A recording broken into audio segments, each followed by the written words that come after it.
and she was explaining what SIBO was and what the symptoms were. And it was just like, it clicked. And I just started sobbing. I was like, oh my God, like, I'm so excited that I have a name to the pain.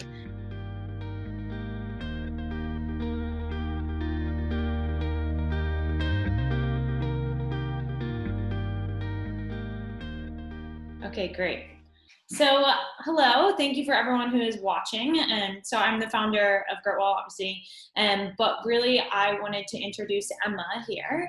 And so we'll get into, her story and everything that she's doing and how she's inspired to do what she's doing today. But if you haven't watched the Empowered by series, the reason that we're doing this is really to help people understand that they're not alone when it comes to whether it's struggling with something as simple as migraines or digestive issues and not being able to find the answer, or if it's something like, a long road to figuring out a diagnosis and now trying to figure out how to manage it, right? It can be really difficult, but knowing that there's a lot of people out there who have really interesting stories and then have taken what they've learned and it's empowered them to help other people. And so being able to share Emma's story is really exciting for us. So I kind of want to kick it off to introduce Emma. And if you want to kind of just tell everyone a little bit about what you're doing now, and then maybe we can get into your story from there. Awesome. Yeah, I want to say thank you for having me first. This is so exciting. When we first connected and you told me just what your mission is at Girtwell and everything that you're doing, I was so excited, but also jealous because I wish that this was around when I was going through all of my health issues. So I think this is just going to be so amazing for so many people, and I'm very excited to be a part of it. What I'm doing right now is I am a holistic health coach. I'm also a sports nutritionist. I don't do anything with my sports nutrition degree right now. I just launched a new group program a few months ago, I should say. And I'm just working with a lot of women, trying to get them to step into their most authentic selves, to feel good in their body. And it's really exciting. It's really great work being able to connect with people who kind of have that feeling inside them like there's something more, and they don't want to have to continue just getting through the day and being conditionally happy. So I love my job. It's not always easy, as you know, when you run a business, but helping people always makes it worth it. So. Yeah, and I think that's a good point in regards to most people are at least they just think okay, if I'm tired or if I feel this way, that's just maybe I'll go buy the supplement online, or maybe it'll be simple, or you live with that and then it compounds to other more serious issues, right? So it's being able to pay attention to that and empower people to say, okay, let's really figure out what's going on in your body, because technically what's marketed online that says it's a magic deep bloat supplement or whatever it may be, it's not necessarily going to help you on why you're sick. So I don't know if you kind of want to share your story of, what inspired you to do this and kind of just, going down this path. Yeah. So I have a very interesting story, one that I've learned to love. I have been an athlete my entire life. I played Division I field hockey at the University of New Hampshire. And, after I graduated, I was coaching at Boston College. I thought that I wanted to coach field hockey forever. But quickly fell in love with nutrition. Unfortunately, I fell in love with counting calories and just the entire process of losing weight and trying to almost manipulate things. I don't regret that that's what kind of led me into nutrition. I battled eating disorders for many years, but that's definitely a story for another time. But I ended up going and get my master's in sports nutrition, thinking that that's what I wanted to do. But really, when my health took a turn, I ended up having a lot of really bad abdominal pain, which I had on and off for pretty much my entire life. Doctors would always tell me that I just had IBS, that it was, there was nothing they could do for me. They would give me just some strong anti-inflammatory drugs. I would only go to the bathroom once a week, maybe once every few days if I was lucky, just chronic, constipated, always felt really lethargic, could sleep for 12 hours and never woke up feeling energized, but had to keep pushing on for my athletic career. And so after I got my master's, it actually took a turn where there were weeks on end where I couldn't breathe. I was so bloated, so uncomfortable. It almost felt like I was punched in the gut and had the wind knocked out of me. I was so bloated in my upper abdomen, not like a typical have to unbutton your pants bloated, but really just uncomfortable, almost under my bra strap. And nobody could help me. None of my primary care physicians, no gastroenterologist ever told me, what I should start looking into or if I should change my diet at all.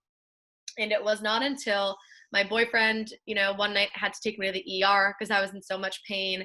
And that next week, I was listening to the Ultimate Health podcast, and they had on a guest who was a SIBO specialist.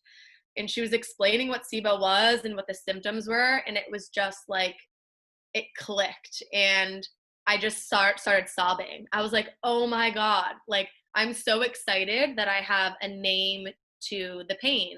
And from there, I quickly Googled functional medicine practitioner in my area. I called her up. I went in to see her. We got me the breath test done. I had the highest level of methane SIBO she said she'd ever seen. And I did a few rounds of antibiotics. And unfortunately, I wasn't really able to afford to continue working with her. So I took it into my own hands. I decided to dive into the world of holistic nutrition. It led me to go back to school. I went to IIN, which is the Institute for Integrative Nutrition, and just what really kicked off where I am now was wanting to reclaim my own health and spread the word about how food affects your gut and how your gut affects your mental health and your mental health affects your gut and how everything's connected and there are more answers outside of Western medicine. And even though I'm not able to diagnose and treat anyone, I do not have plans of going back to school to become a doctor. It feels great to be able to help people and now be able to refer people to Gritwell and other places that are able to help them figure out what's happening, make them feel less alone, like they're not crazy, and also give them a plan with how to start healing themselves and nourishing themselves back to health. Yeah, no, that's awesome. And there's a lot of things that I want to unpack in there because I think there's points that a lot of people will resonate with what you're saying. And I think one, the fact that you went back and studied it and took it into your own hands is just like, that's what I think is fantastic. Because even though you say like you can't necessarily diagnose or treat, so much of it is not chasing a name, right? Where a lot of times we are chasing that diagnosis or that name of what it could be, but it's more important to figure out how can you heal and understand what's going on in your body, not necessarily like it's helpful to understand why, but you don't necessarily always need that diagnosis, right? So one of the things I wanted to go back to is when you first were having kind of the stomach pains and you were given, and they're like, okay, it's potentially IBS, went to doctors that couldn't help, and then they're like, gave you some anti-inflammatory drugs. At that point, it's like, you don't really, like, I don't know, had you started to Google or look for other options or, at this point, you kind of just wanted to get better and be able to continue playing sports, right? Yeah.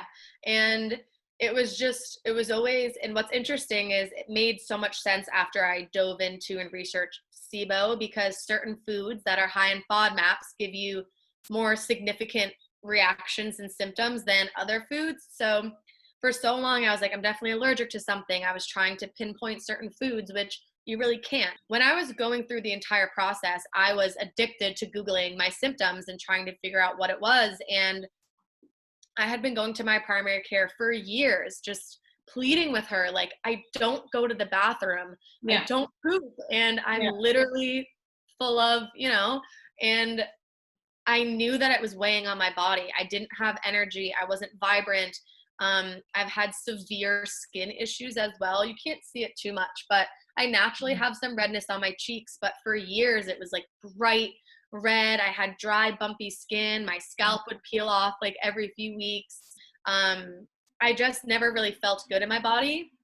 And all of the Googling just led me to abusing Miralax, having Miralax in my coffee every day, trying to do anything that I could using like putting little pills basically up my bum, trying to get me to go to the bathroom instead of treating the root cause, which would to be nourish my gut and, drink more water, like and that's little things. Yeah, exactly. And the thing is like at that point, all you want to do is get better. And that's what the traditional thinking is. Like, if I have these symptoms, what can I do to just treat the symptom, right? So that you can go to the bathroom. But then you have to understand like why your body's not. And that is your form of your body's detoxification. So if you're just taking something like to make you go, but it doesn't not like treat why potentially you're not going to get better. Right. Right. And it's definitely really frustrating because you're like, okay, you go to your doctor and you're saying like, listen, this is a problem. And they're like, okay, well, here's something. It's like a pill for a symptom. And you're like, no, no, no. But like, why? Right. Yeah. Because then you also see like a really important point that you mentioned is then it's like, well, your skin's not doing well. Right. So and your skin is your largest organ in the body. And it's a direct reflection on how healthy you are. Yep. And so it's like, just go to a dermatologist, and your primary care is helping you with your, constipation. Then you go to a dermatologist for your skin, but ultimately your body's telling you something. And I think that's the most important part is listening to your body. And people, there's all this out there of like, being tuned to your body and listen to your body. But really, when you break it down, it's simple, it's tangible, it's not cliche. It's just like, listen, if you have these symptoms, there's a reason you want to treat it, because it's important not to just if you have to take a pill for anything like your antibiotics for your SIBO, there is definitely a time and place, but it's just not necessarily for every symptom you have, or to just treat it topically. Right. Yeah. After I dove into and learned about SIBO, and I just became so obsessed with gut health, and I was like, basically I went from having one eating disorder to becoming so very orthorexic. Like I was obsessed with my gut health, and that got unhealthy too quick because I was so attached to SIBO and to the low FODMAP diet and doing everything perfect instead of finding how I could live a high functioning, enjoyable life, continuing to nourish my gut, continuing to take care of myself, but also making sure that my quality of life mentally and physically was also good. But it was definitely an experience with the SIBO and the gut health, because for me, everything started to click. Not necessarily because of the name SIBO, like you said, chasing that name, but understanding that my problem was my gut. Yeah. And I was so scared to take the antibiotics after, researching what antibiotics do to your bacteria. But I pretty much had all bad, no good anyways. So the antibiotics helped to wipe that out. And it took a lot of time and patience to start to kind of regrow and repopulate my gut. I still focus on that daily, sticking to my fermented foods and making sure that I'm not just relying on a probiotic, but I'm having a diverse number of whole nutrient dense foods in my diet.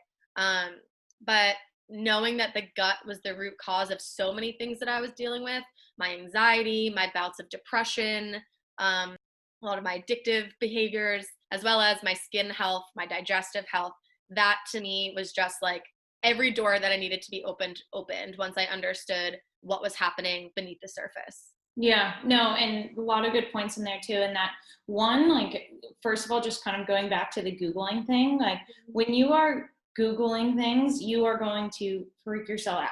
Yeah. Obviously, like people always say, like, okay, you read on MD and you're scared, but it's not just that. It's the fact that you're reading Mind Body Green articles. You're reading all these articles from credible sources, and you think, oh, that's maybe what I have. I'll buy this or I'll buy that. And you just make your journey so much longer, or you scare yourself, right? And like, you do need guidance because your story is going to be very unique, right? Like, for example, when you say you were eating certain foods and then the next day you couldn't, it's like a lot of times that's going to be like, your body's not going to be happy with certain things. Like even if you're eating a specific diet that you found online that's supposed to be perfect and anti-inflammatory, your body can still react to it.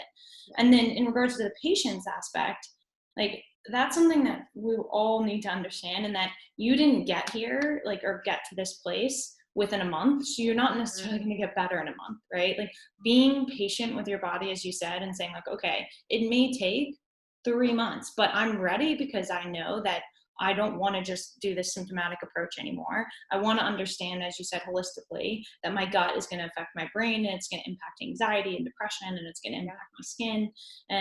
And so being patient with yourself to heal those things, and it's still ongoing, right? Like it's not just like, you do this program and you're good to go, right? It's continuing to take care of yourself and nourish yourself, right? Yeah. And I think the number one thing that has really only changed in this past year for me, and something that I preach to my clients, is like, number one is showing yourself so much compassion, because it's not our faults. You can blame yourself for eating artificial sweeteners and eating the standard American diet growing up. Maybe that's what led to my gut issues, or taking antibiotics when I was an infant, right? But instead of hating my body and resenting it for not functioning the way that I want it to, Instead, I choose to show it so much compassion because I didn't know any better.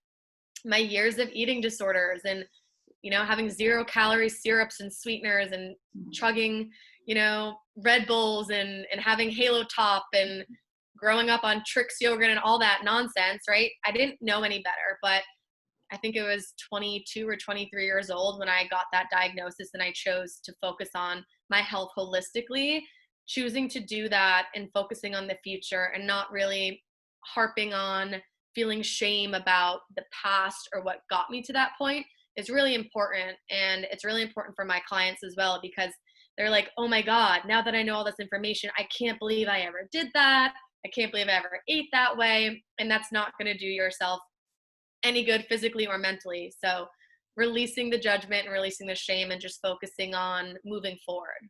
Exactly. And I think like a lot of times what we do with our patients is, well, with every patient is we do a timeline, right? So like understanding like everything from where you C-section birth to, how many antibiotics, did you have antibiotics and, when you were an infant, which is I did, right? Which I think same with the eating, and was there a stressful life event or was there anything that maybe triggered some of these symptoms? And it's like understanding that is not to scare you or to make you frustrated or angry with any of these things, but rather it's to understand that it's been years of this buildup. This is why this has happened. We're going to look at your entire timeline and history, and then we're going to figure out how to get you better, because it may take a little time, but we're going to get you there. Your body has an immense ability to heal, but you just have to give it what it needs.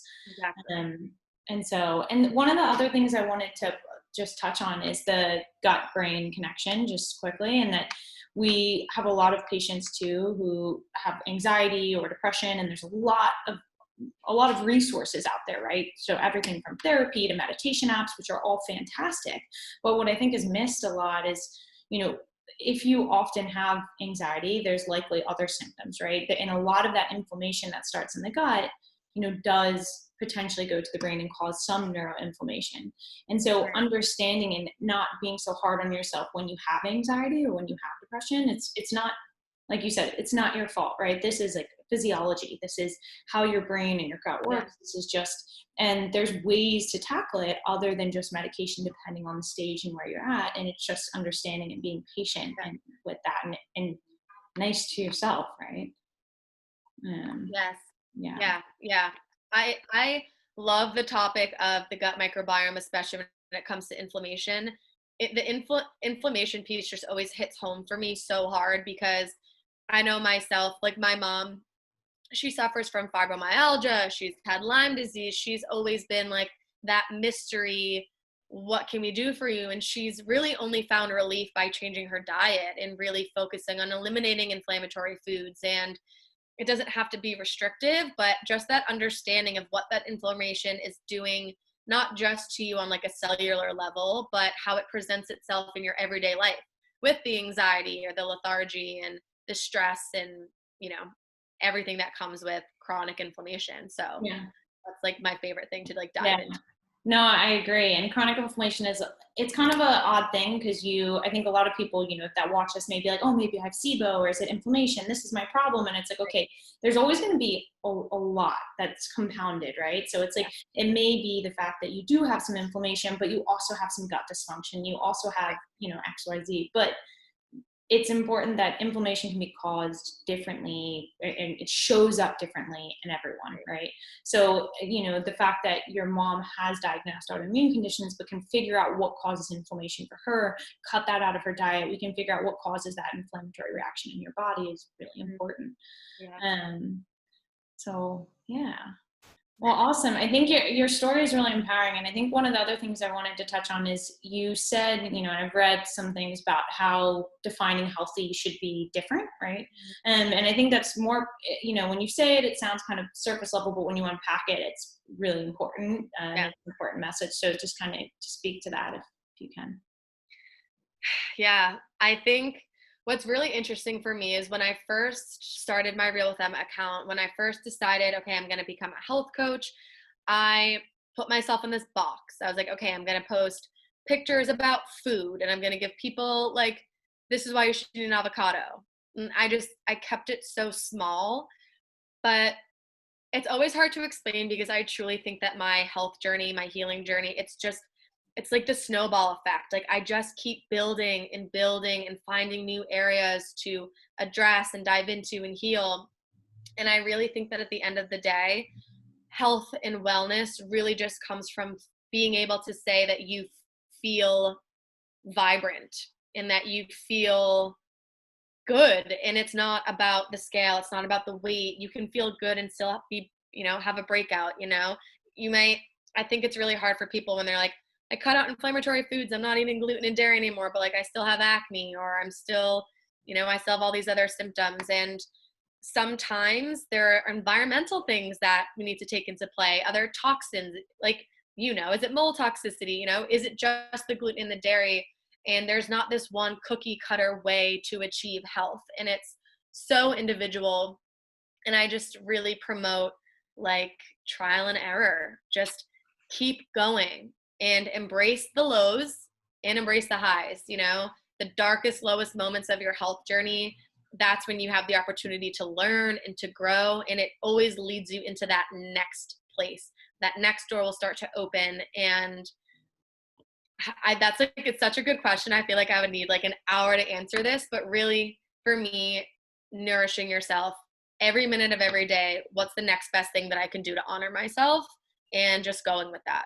Yeah, no, I mean, you answered it really well and succinctly. So I appreciate that. And I think like, a lot of times it's tough. Like I think with people, when you're looking and you're trying certain things, you want results right away, as we kind of spoke about. So it's like you get frustrated with yourself. You're like, I've completely cut this out. I'm following exactly what this program says, and I still feel awful. And it's like, okay, that's okay. That means that we need to keep working. You're not going to, maybe that cookie cutter approach that programs online or things try to sell you is not necessarily what you need for you. And as you said, it's complicated, and that our food has lost a lot of its medicinal qualities. The way agriculture has changed, we're exposed to water soluble toxins and glyphosate and mold and all these things that seem scary, but actually it's just understanding what you're putting in your body and if that's actually impacting you. And there's so many resources and testing, and it's just cutting through what you need to choose to do in order to figure out what's going on. So like you said, being patient with yourself and just knowing like,